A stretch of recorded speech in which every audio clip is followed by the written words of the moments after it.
दोस्तों, मैं आज आप लोगों को नया कहानी सुनाने जा रहा हूं जिसका नाम है गुरु दक्षिणा।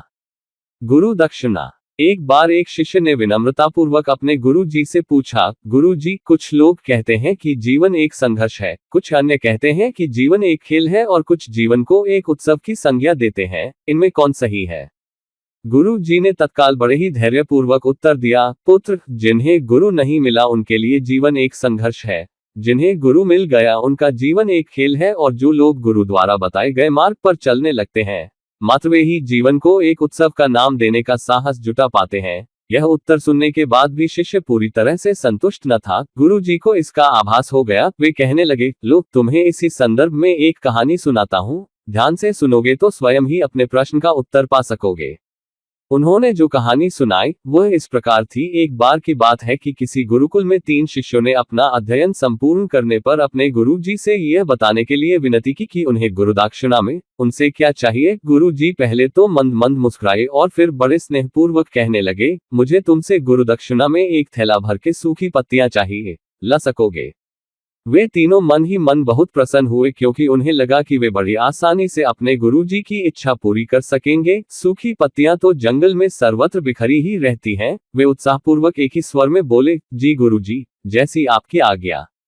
अब वे तीनों शिष्य चलते चलते एक समीपस्थ जंगल में पहुंच चुके थे, लेकिन ये देखकर कि वहां पर तो सूखी पत्तियां केवल एक मुट्ठी भर ही थीं, उनके आश्चर्य का ठिकाना न रहा। वे सोच में पड़ गए कि आखिर जंगल से कौन सूखी पत्तियां उठाकर ले गया होगा।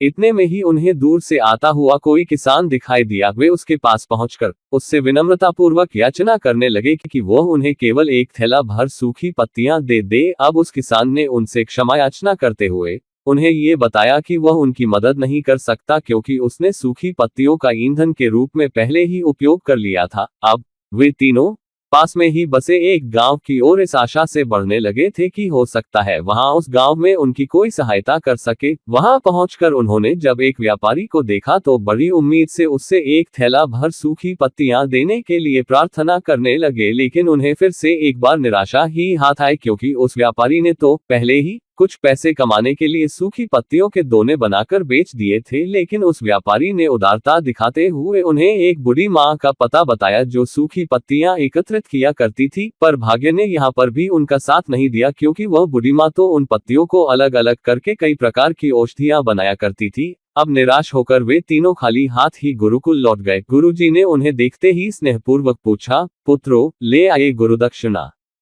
तीनों ने सर झुका लिया। गुरुजी द्वारा दोबारा पूछे जाने पर उनमें से एक शिष्य कहने लगा, गुरुदेव, हम आपकी इच्छा पूरी नहीं कर पाए। हमने सोचा था कि सूखी पत्तियां तो जंगल में सर्वत्र बिखरी ही रहती होंगी, लेकिन बड़े ही आश्चर्य की बात है कि लोग उनका भी कितनी तरह से उपयोग करते हैं। गुरुजी फिर पहले ही की तरह मुस्कुराते हुए प्रेमपूर्वक बोले, निराश क्यों होते हो? प्रसन्न हो जाओ, और यही ज्ञान की सूखी पत्तियां भी व्यर्थ नहीं हुआ करती, बल्कि उनके भी अनेक उपयोग हुआ करते हैं। मुझे गुरुदक्षिणा के रूप में दे दो। तीनों शिष्य गुरुजी को प्रणाम करके खुशी खुशी अपने अपने घर की ओर चले गए।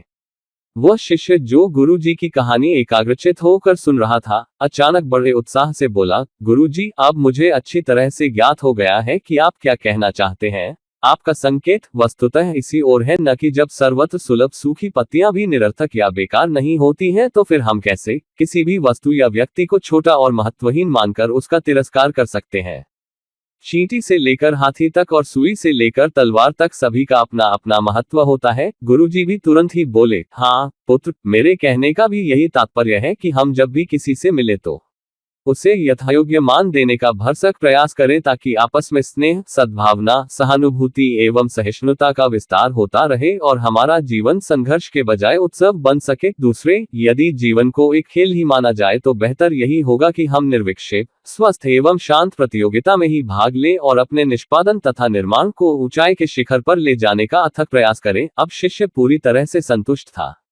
अंततः मैं यही कहना चाहती हूँ कि यदि हम मन, वचन और कर्म इन तीनों ही स्तरों पर इस कहानी का मूल्यांकन करें, तो भी यह कहानी खरी ही उतरेगी। सबके प्रति पूर्वाग्रह से मुक्त मन वाला व्यक्ति अपने वचनों से कभी भी किसी को आहत करने का दुस्साहस नहीं करता, और उसकी यही ऊर्जा उसके पुरुषार्थ के मार्ग की समस्त बाधाओं को हर लेती है। वस्तुतः हमारे जीवन का सबसे बड़ा उत्सव पुरुषार्थ ही होता है, ऐसा विद्वानों का मत है।